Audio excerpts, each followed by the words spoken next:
Oke,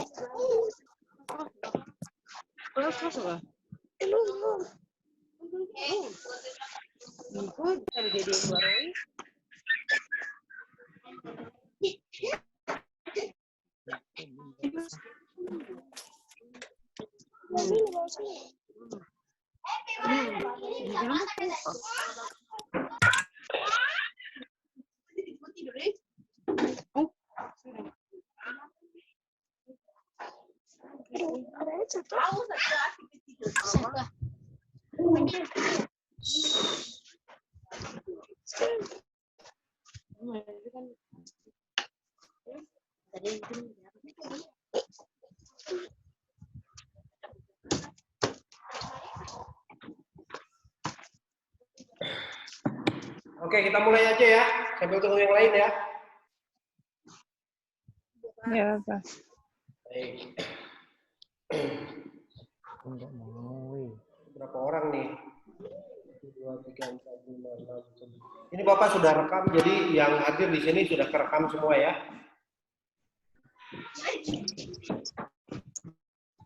Kenapa Pak? Kenapa nggak mau ini? Baik. Assalamualaikum warahmatullahi wabarakatuh. Waalaikumsalam warahmatullahi wabarakatuh. Salam sejahtera bagi kita semua. Gimana kabarnya semua teman-teman? Alhamdulillah Pak, sehat. Alhamdulillah. Alhamdulillah sehat. Tetap jaga kesehatan ya. Ikuti himbauan pemerintah, terutama yang laki-laki, dan terbanyak jalan-jalan. Nanti ditangkap Satpol PP. Bahaya itu, Satpol PP sudah dikerahkan. Sebentar ini anak lagi panggil apa nak?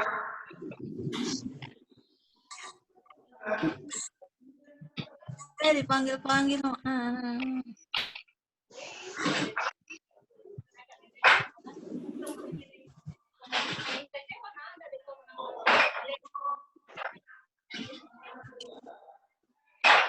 Tapi suara tidak ada ini, telepon. Tes. Baik, teman-teman semua, kita malam hari ini kita kuliah online ya. Mata kuliah, ya ini kok.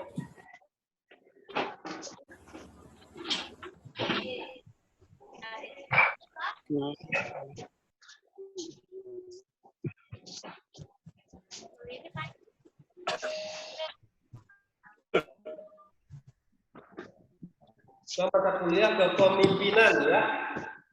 Kepemimpinan, dan kita akan membahas terkait dengan konsep leadership. Kita seringkali bahas leadership ya, dan sekarang leadership ini sudah terbukti efektif, apalagi ketika fenomena suara saya bergema ya. Bergema Pak. Saya pindah ruangan ya. Mak, Saya pindah ruangan dulu. Teman-teman yang lainnya kasih mute boleh biar Bapak kedengaran. Kalau begini jadinya kayak pantul-pantul. Siap Kak Alfon. Kasih mute. Siap Kak Alfon. Ya. Mari ke dalam sini.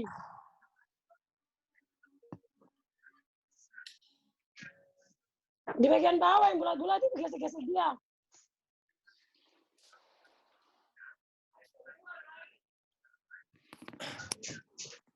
Kalau di sini jelas ya.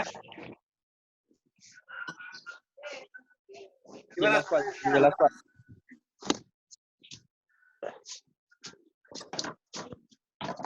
Halo, bisa dengar? bisa Pak. Oke, jelas ya, tidak menggema lagi ya. Ya. Oke. Suara.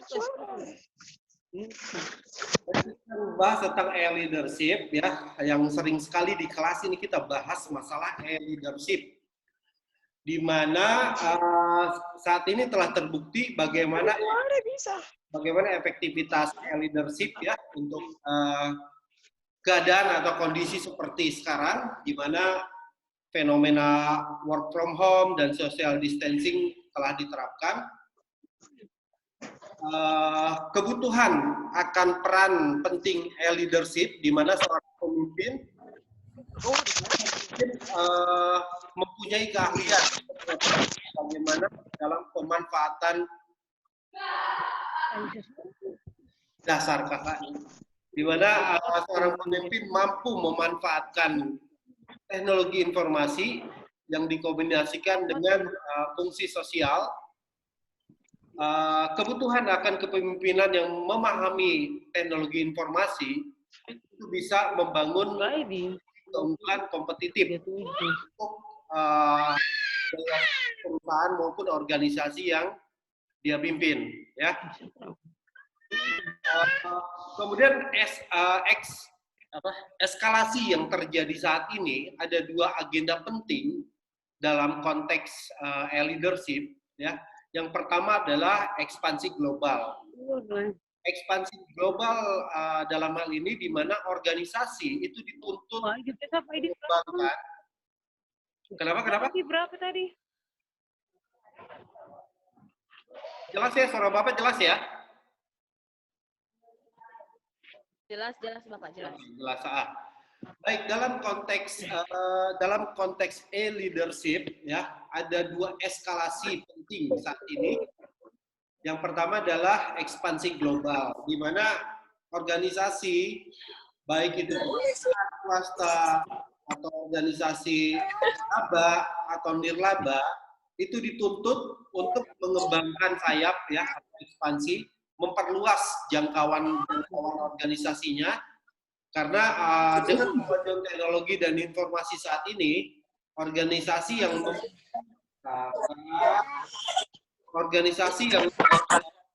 mempunyai infrastruktur teknologi informasi dan sistem informasi yang mumpuni, maka akan dapat membangun strategi keunggulan kompetitif. Ya. Kemudian eskalasi kedua adalah inovasi berbasis teknologi informasi. Teknologi itu yang di belakang jangan dihiraukan ya. Jadi dia juga lagi e-learning soalnya. Jadi inovasi berbasis teknologi informasi, di mana teknologi informasi saat ini bukan hanya sekedar alat, tapi teknologi informasi saat ini sudah merupakan kewajiban dan sudah merupakan aset atau modal yang harus dimiliki oleh setiap organisasi. Nah, sekarang sudah terbukti ya pada saat fenomena work from home maupun social distancing, di mana ada pembatasan yang diberikan kepada seluruh sumber daya manusia yang ada di dalam organisasi untuk melakukan atau menyelesaikan pekerjaannya di mana? Di rumah, ya, work from home. Jadi melakukan pekerjaan di dalam rumah, bukan dalam mall ya. Ini masih ada yang di mall ya? Ya, oke. Nah, disinilah pentingnya atau urgensi seorang e-leadership, bagaimana dia memanage, bagaimana dia mengorganisir, bagaimana dia melaksanakan, bagaimana dia mengawasi, dan bagaimana dia mengevaluasi kinerja sumber daya manusianya, ya. Kenapa? Karena dengan situasi atau fenomena work from home, pengawasan yang diterapkan di organisasi itu sementara dicabut, sehingga ketika seorang pemimpin mempunyai kemampuan dan pengetahuan dan keterampilan di bidang teknologi informasi, dia tidak akan mendapatkan kesulitan-kesulitan yang mendasar terkait dengan evaluasi kinerja sumber daya manusianya. Begitupun dengan konteks apa istilahnya di bidang kinerja organisasinya, itu produksi, pemasaran dan lain sebagainya. Ya, ketika seorang pemimpin mempunyai keahlian atau pengetahuan dan kemampuan dalam pemanfaatan teknologi informasi, maka pemimpin tersebut dipandang telah melakukan transformasi level tinggi, ya, sehingga gaya kepemimpinan e-leadership ini merupakan gaya kepemimpinan baru yang memang dituntut dan wajib dimiliki oleh seorang pemimpin, ya, untuk mencapai tujuan apa? Perusahaan. Tujuan. Organisasi atau perusahaan. Tujuan organisasi atau perusahaan, ya. Jadi gaya kepemimpinan saat ini membutuhkan karakter seorang pemimpin yang mampu memanfaatkan teknologi informasi maupun sistem informasi, sehingga dari zaman ini maka muncullah kepemimpinan baru yang disebut e-leadership, ya. Kalimat E itu identik dengan elektronik, sebenarnya. Ada apa? Email, ada e-governance, ada e-commerce, itu semua, ya. Yang nggak ada e-jompo. E-jompo ada, ya. Baik. Baik, berikutnya konsep gaya kepemimpinan e-leadership ini pertama kali dikenalkan oleh Avolio, Kahai, dan Dodge, ya, dalam artikel mereka yang berjudul Implication for Theory, Research, and Practice, ya, itu di tahun 2000 loh. Jadi konsep e-leadership ini sebenarnya sudah muncul dimulai pada tahun 2000. Jadi, namun terus berkembang menjadi sebuah teori, ya. Jadi teori kepemimpinan terus berkembang sampai muncul sekarang gaya kepemimpinan baru yang disebut leadership. Kemudian muncul lagi smart leadership, ya. Smart leadership. Entah lagi nanti muncul konsep apa. Dan mudah-mudahan teman-teman di sini bisa menunjukkan konsep baru dari mata kuliah kepemimpinan ini, ya. Jadi inti dari kebutuhan akan seorang pemimpin yang mempunyai keahlian, pengetahuan, dan kemampuan dalam pemanfaatan teknologi informasi itu bertujuan untuk bagaimana organisasi yang dia pimpin mempunyai keunggulan kompetitif, ya, yang mampu bersaing dengan kompetitor. Kemudian yang kedua adalah mampu melakukan eskalasi global, ya. Yang pertama adalah ekspansi global. Kemudian yang kedua adalah inovasi di bidang TI dan sistem informasi. Ingat, teknologi informasi dan sistem informasi saat ini bagi organisasi merupakan kewajiban, ya, kewajiban yang harus dipenuhi. Jadi merupakan faktor-faktor penting di dalam sebuah organisasi. Aset yang paling penting dalam sebuah organisasi adalah apa? Aset paling Sumber daya manusia. Sumber daya manusia. Sumber daya manusia. Kemudian permodalan, dan sekarang aset yang penting lagi bertambah teknologi informasi dan sistem informasi. Kemudian dari sisi struktural, organisasi harus memiliki seorang pemimpin yang mempunyai keahlian, skill, knowledge, dan attitude juga di bidang teknologi informasi. Sehingga organisasi yang dia pimpin akan lebih efektif dan efisien dalam mencapai tujuan organisasi maupun perusahaan yang dia pimpin. Ya. Kemudian apa saja tantangan bagi seorang e-leadership? Yang pertama adalah kurangnya kepercayaan. Jadi gini, karena sistem pengawasan melekat atau sistem interface atau face to face ini sementara atau di dalam istilahnya adalah melakukan tatap muka secara virtual, sehingga kepercayaan atau aspek trust di dalam sebuah organisasi itu bisa agak berkurang. Kenapa?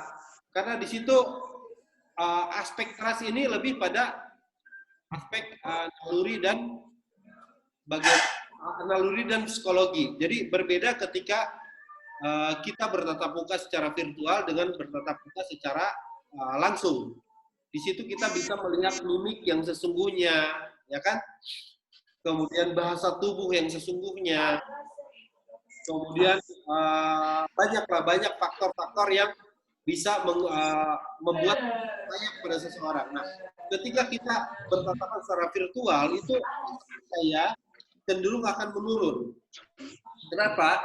Karena kita tidak aspek psikologis dan biologis secara langsung, sehingga kita bisa melihat situasi dan kondisi psikologi maupun biologi orang tersebut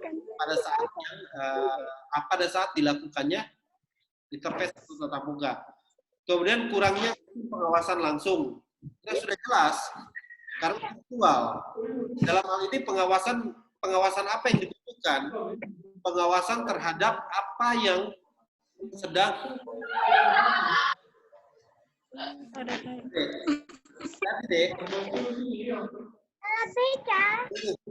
Ini yang kalau konsep work from home ini ada distraksi.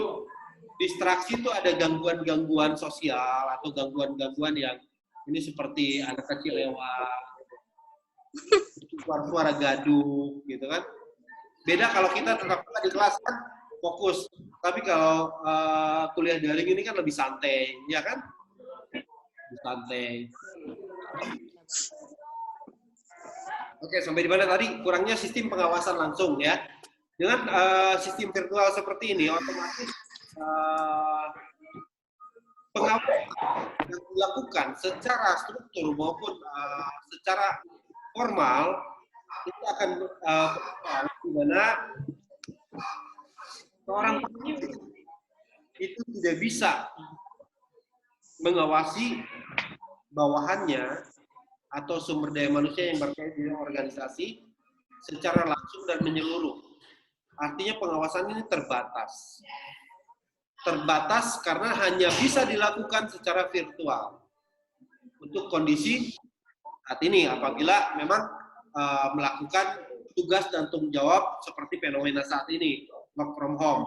Nah, bayangkan kalau pemimpin yang tidak memahami teknologi informasi, apa yang terjadi?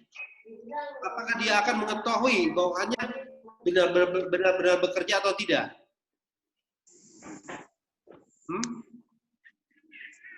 Bisa kan?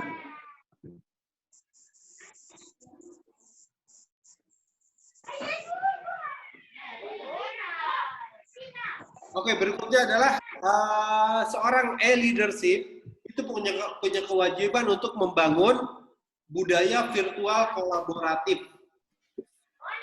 Virtual kolaboratif dalam hal ini diartikan bahwa seorang e-leadership itu harus memberikan contoh dan budaya terapkan di organisasinya, sehingga seluruh potensi yang ada dalam organisasi itu mampu memanfaatkan teknologi informasi secara kolaboratif atau bersama-sama untuk mencapai tujuan organisasi secara efektif dan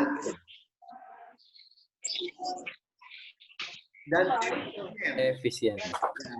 Ya, jadi perlu diingat, sering sekali kita bahas berulang-ulang bahwa secanggih apapun teknologi yang digunakan dalam sebuah organisasi tanpa didukung oleh skill, knowledge, attitude, dan manusianya, maka semua itu akan menjadi percuma atau useless, tidak berguna, ya kan? Benar nggak? Jadi Anda diberikan teknologi, tapi Anda tidak memahami teknologinya. Nah, untuk budaya virtual kolaboratif ini dibangun agar semua sumber daya manusia dalam organisasi itu mampu memahami dan memanfaatkan teknologi informasi untuk kepentingan tujuan organisasi. Oke. Pintar-pintar ya, kuliah online gini ya. Ngomong aja semua. Oh. Kalau kuliah online sih bener deh, pinter-pinter. Jadinya seneng saya. Apa tiap hari aja kita kuliah online ya, ketemuan ya. Di kelas silakan aja Bang, ya. Bisa Bapak, bisa. Apa saja dengan kuliah sistem online ini, sistem daring ini, apa yang Anda rasakan? Tidak enak. Santai, Pak. Lebih santai ya? Lebih santai. Terus lebih apa nih? Bisa sambil rebahan. Bisa sambil rebahan. Terus Kan bumi, Pak. lebih gampang menyerap ya? Iya. Lebih gampang memahami ya? Sebentar saya kirim. Bisa. Apa? Ya.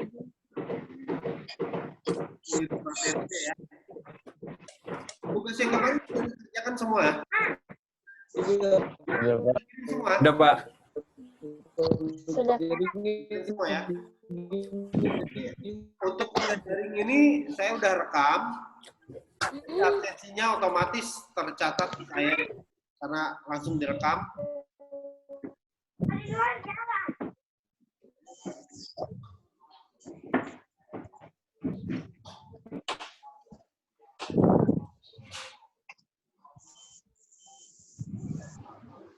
Oke ya. File presentasinya udah saya kirim di kolom chat, coba lihat. Nanti di-download ya. Ada ya?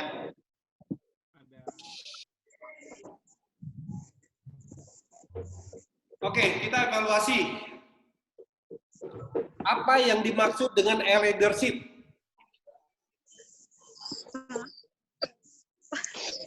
Hah? Selsa, apa Selsa? E-leadership itu apa?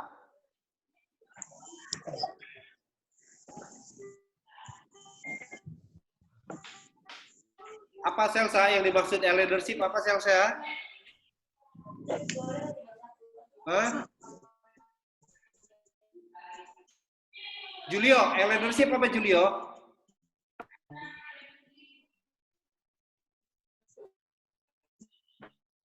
Nggak denger ya?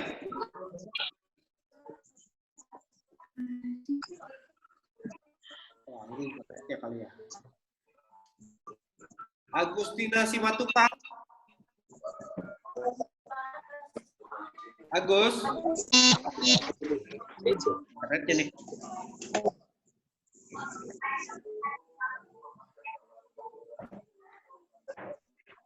Oke. Wah, netnya gangguan ya.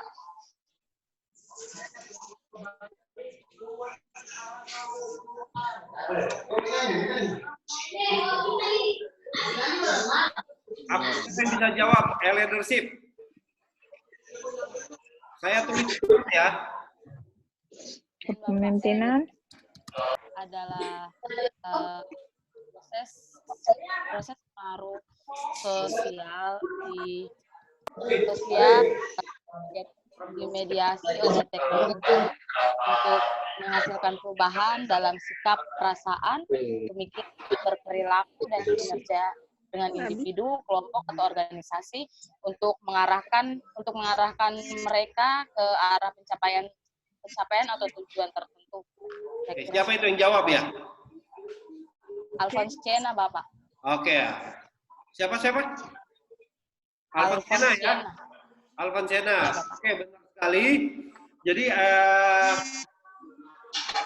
yang memanfaatkan teknologi informasi untuk mencapai tujuan organisasi secara efektif dan efisien, ya.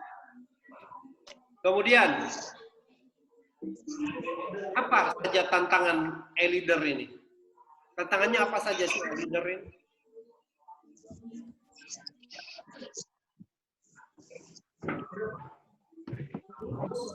Pas.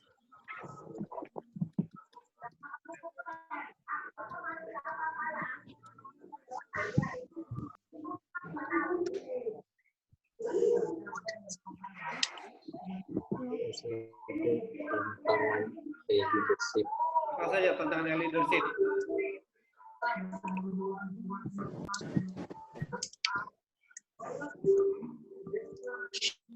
Ada yang bisa jawab? Ada di chat nih.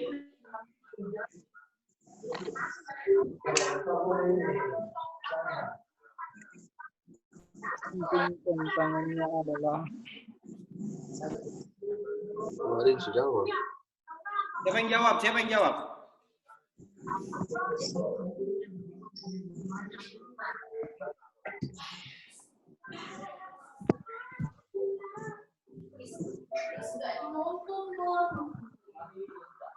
Siapa yang jawab?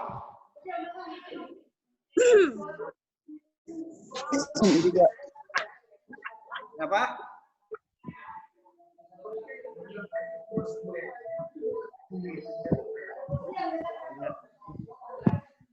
Ini sudah gabung ya? B1, B2 ya? Iya, Pak. Gabung. Oke, Iya Pak, gabung. sip. Ya. Gimana nih?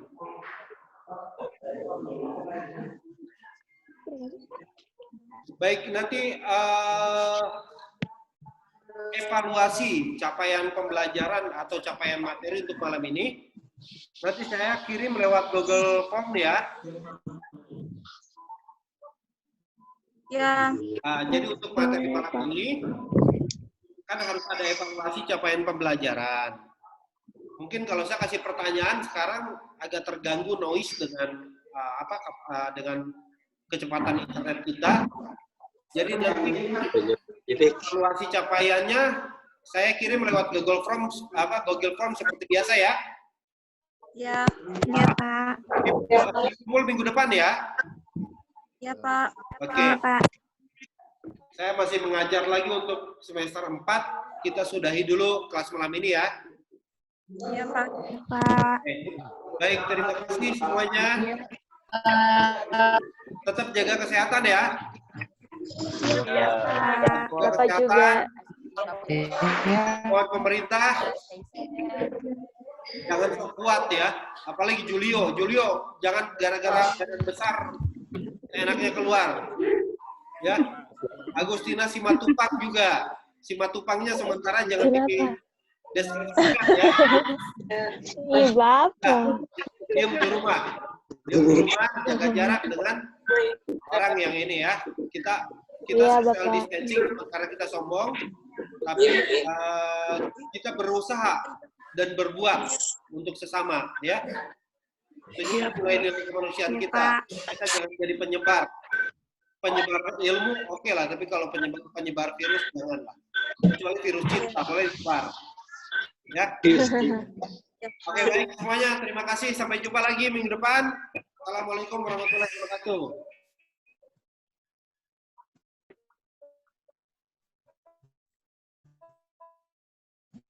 Selamat malam. Andri.